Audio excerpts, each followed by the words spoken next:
I was a bit hesitant to pick up Persona 5 Royal. While it definitely isn't without its blemishes, I really enjoyed the vanilla game and thought that it was a ton of fun, packed with meaningful messages and amazing presentation, as I discussed in my video on it. But on the other hand, it's also an enormous story and a huge time sink. And in hearing that this new version would not alter the vast majority of that, it was tough for me to scrounge up the motivation for what I thought would be a slightly improved and glorified replay. To put it bluntly, there is a huge barrier to entry here for replayers, because with the limited time that we have, not everyone, even those who really like Persona 5, is going to want to go through roughly 100 hours of a game that has such a large portion identical to the original. It's totally understandable, and as I said, I had these reservations as well. But it's that smaller portion that isn't identical, and the new narrative seeds planted during the time span of April to December in-game that yield a brilliant third semester with a conclusion to the story that is as epic and meaningful as it is sobering. For something that was added on, you may expect it to feel out of place or inconsistent thematically, but while you can see some clunkiness in certain places, that couldn't be further from the truth, and it establishes Persona 5 Royal's third semester and true ending as an impactful and cohesive addition to the story. And while there are substantial contributions through Yoshizawa and the increased role for Akechi, the crux of why this conclusion works so well is down to Takuto Maruki.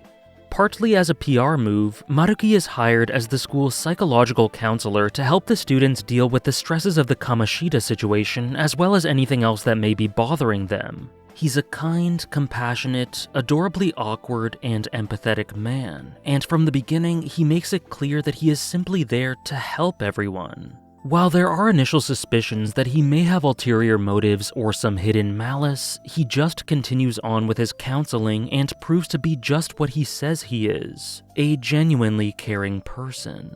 Though the specifics and nuances of how he goes about his philosophy, along with the reason those ideals came to be in the first place, are very telling and important for setting the stage for later events. Just a little while after first meeting him, Joker learns a bit about who Maruki is. A man deeply concerned about the concept of internal agony, who is very fixated on the question of how to cure an individual's pain of the heart, how to help them and save them from suffering and emotional turmoil. He laments that try as we might, it's just impossible to genuinely understand someone else's emotional pain. We can attempt to relate and empathize, but in the end, only we truly know how we feel, and no amount of communication gives anyone enough perspective to know what someone else is experiencing. Maruki finds this fact agonizing and is motivated from the beginning to make the world a more compassionate place, and through pondering and experimenting with how this can be achieved, he wonders how he can fix this eternal dilemma to make life so much more harmonious. And we find out later that he feels this way primarily because of an event in his past. Maruki was once engaged with a woman named Rumi. However, one day, Rumi's parents were murdered during a robbery. This scarred Rumi and sent her into a shock, causing her to experience a mental breakdown which resulted in her memories being permanently tainted. Maruki found that Rumi was unable to recognize him or remember their love when he talked to her, and she was never able to recover from this. Her perception of reality was entirely shifted as a result of her pain, and this completely turned Maruki's life upside down. However, this fueled his determination to combat this and helped him form the beginnings of his philosophy. And from there, he vowed to fight back against the unfairness of reality, and it became his cause to overpower the cruelty that this world thrusts upon its denizens. And ironically, through continuously nurturing these ideals, he found himself thinking of the very thing that took Rumi from him as beautiful from another perspective. For Maruki, the idea of perceptions of reality changing due to cognition can be wondrous, because if we look at the flip side of his tragedy, we can see that the human heart can feel or experience things differently due to simply thinking about things differently like Rumi did. As a result, our cognitive world can then affect our happiness, and all it takes is a shift in viewpoint. It's a wealth of potential that can lead to holistic joy and healing for others, if tapped into the right way. So Maruki vows to find this as he begins his journey into researching cognitive science, explores the facets of the multiverse and the human mind, and learns vital things through his interactions with Joker and the rest of the students. Rumi, I swear I'm going to do it. I have the power now. It cost me my life with you. So I'm going to rescue everyone from their pain. I don't care how long it takes me. It's going to happen. During his farewell speech on his last day as Shujin counselor, Maruki says something very important and indicative, that no one is obligated to have to face an unfair reality that they have no choice but to confront. It's okay to find alternatives, to escape from the trials that the world puts us through. Regardless of whether or not one agrees with this, it is a statement born of true empathy from Maruki. Existence is a miracle, and we all deserve to be happy, even if it's a happiness that hinges on escapism and artificiality. The power, feeling, and impact of that happiness is what's important, not the origin. And he hopes for everyone to be able to find this one way or another. But before I leave here, I want to offer you a final piece of counseling. If your situation ever becomes too painful to endure, remember, it's okay for you to escape your problem. I don't want a single one of you to think that an unfair reality you've been forced into is the only one that you have to live. Before he takes his leave, he reveals to Joker that he knew that he was a phantom thief the whole time, or at least had strong suspicions. But he never reported this or even thought of stopping him because he believed in his morals and intentions. And this is because his goals were the same, to help free society from this darkness and fix the world's pain. He says here that even though he may have a different path from Joker, they're two of a kind. He sincerely hopes for them to meet again, and wonders if he could offer a helping hand, even if Joker may think it's meddlesome. He then leaves, and we don't hear from him again for the remainder of the vanilla game's story events. However, after defeating Yaldabaoth, the new year brings a slew of confusion for Joker. Following a dream in which a strange voice questions his defiance and unwillingness to accept some vague concept of truth, he wakes up to find that a bunch of weird shit has happened. Morgana is a human, Futaba's mother, Wakaba, is alive, Haru's father is alive, Ryuji is part of the track team, Makoto is lucky enough to spend time with her father, Yusuke has been taken in by a now compassionate Madarame. Everything is different, and everyone is living in some new reality where the sad events of their past have corrected themselves. But Joker and Akechi eventually realize that they're the only ones unaffected, and they meet up with Yoshizawa to discover the truth. After entering a mysterious new palace, they find a huge, luxurious clinic of sorts that accepts all types of patients and allows them to quote-unquote become happy. The workers and patients here all speak of finding this salvation, and though the message seems positive, it's all a bit strange and cultish. It doesn't feel quite right.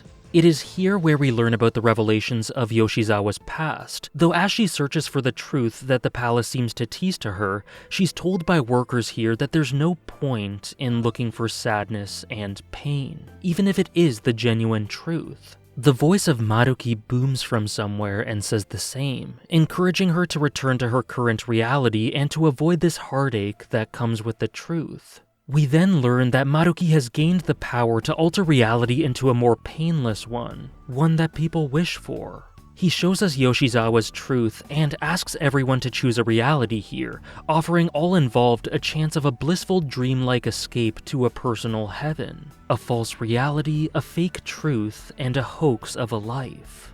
It's clear that he has found a method to go along with the ideals he held all this time, and has at the same time exaggerated those ideals, believing that pleasant, warm lies are a better alternative to a sometimes ugly truth. And being granted the power to control the reality that people see, Maruki views this as his duty, to create a paradise for everyone where no one feels any pain through this dream world. It's an intent that is wholly good, but it's the methods that he and our party butt heads on. While the party confronted their past and the true ugliness of the world and attempted to enact a change within it by defeating Yaldabaoth and rejecting the false freedom of indolence, Maruki instead believes in artificially changing the realities of the populace. Joker believes in healing the world through changing it, and Maruki believes in healing the world through avoiding the truth. But while both of these may bring happiness, only one is real and earned, and only one is true progress. And it's a blind spot that Maruki refuses to see a problem with. To him, it doesn't matter that it's all false, and he doesn't care, as long as there's no agony for anyone. While his distortions were exaggerated, Maruki is a good man, just like he was in the beginning. And what's notable is that while other palace leaders we fought had given in to their extreme darkness, Maruki was never full of the malice that characterized the others. His desire is to save humanity through this artificial cognition. His distortion is a utopia for all. It was just too much, because while well-intended, this is not a true freedom, and instead is just another subset of the indolence of the masses that we defeated before. It isn't just lying down and accepting a lack of agency as Yaldabaoth encouraged, but it is indulging in a world while not using your power for your own wishes and while refusing to muster up the strength to move forward. There is no control here, no agency, and as such this is something of a dead life of passivity and detachment where no happiness is real. If he gets what he wants, with mementos merging with the real world, Maruki's actualized dream world will become the new reality, forcing people to live in this fake existence with no means to wake up and no ability to grasp happiness for themselves, which some would argue would rob them of a huge part of their true life purpose. And that is too far. It is removing the agency that the party has sought to advocate, the agency that they inspired in the public after defeating the Grail that will lead to society's progress. And in the end, this agency and ability to change the world is what Persona 5 is advocating. Not running away from these troubles, but coming together and tackling these things head on. Maruki opposes Joker sadly because he genuinely views him as an obstacle to peace, and in order to defend what he believes, he must do whatever he can to stop him. He resorts to unsavory methods, and he admits to not knowing if he's right, but this is what he feels is right, and he will do anything to defend that. The music for Maruki's Palace, entitled A Gentle Madman, is a terrific encapsulation of this third semester through capturing the spirit and tone of this prolonged fight with Maruki. In this illustrious palace, in our final mission, we have a song here that is appropriately grand and regal and epic. But it is quite sad and somber at the same time, almost mourning the fact that things have come to this. Maruki isn't the hero of the game because he becomes distorted by his ideals and fails to see the truths of freedom, happiness, and other viewpoints. But he is the result of what the setting can turn a genuinely great human being into. Someone who just goes too far in search of a solution to the torment, and fails to realize the value and potency of slowly but surely making little positive changes and gradually shifting perception in society. And the party see this as they languish in the comforting illusion that Joker and Akechi refuse to submit to. That they're happy, but running away. And that isn't true happiness, nor does it solve anything. So they all break through the illusion and aspire to prove him wrong through one last heist. And by the end, he finds himself able to continue living and looking for a proper solution even as he sees his well-intentioned life's work and the symbol of his love crumble before him. Taking everything into consideration, him not losing hope and not giving into grief here is amazing. It's easy to sympathize with Maruki. His ideals are formed from his horror at the truth of a world that took the love of his life away from him and changed everything through changing her cognition. This cognition change was very real and had lasting effects, so why not flip that and turn it into a positive? Would that not lead to widespread happiness? He feels true pain at the suffering of others, so he wants to heal all of it. But he doesn't see that this happiness is a farce. It may feel real and tangible, but it is not true, and it does not acknowledge any attempts to try to fix society's true problems. And in the end, that's just another form of running away. And he acknowledges this and admitted that he saw escape as a primary solution all the way back during his farewell speech. But he just doesn't see another way. He hates fighting someone with the same goal as him, but he can't give up and stop what he's started. He believes until stopped by the party in the end, until it is literally impossible for him to continue, and that's how important this is to him. But we help him to realize the flaws of this, and through example, we help him to believe that maybe we don't need some revolution to change things. Maybe through controlling our destinies and grasping things with our own two hands, through little acts of kindness and little shifts in perception from everyone, society just might be able to heal on its own. Is this a surefire thing? Of course not. But we have learned through our journey that sitting on our asses and indulging in hopelessness and falsities is no way to live life. And we transfer that lesson onto Maruki, a man hurt by the world, who only ever became as distorted as he did because of how big of a heart he had. But at the same time, a man who, by the end, is also able to see the beauty in situating himself in reality and going day by day, taking the raw pain and pleasure and darkness and light, and shouldering it all in service of a better future. Many thanks for watching. Your eyes are as bright and honest as ever. You keep your head up no matter what. I must have always been afraid.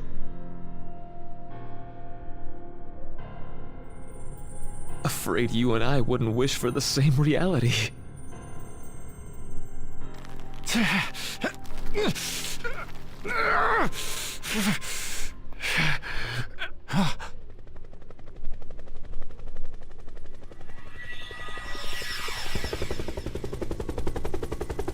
So bright.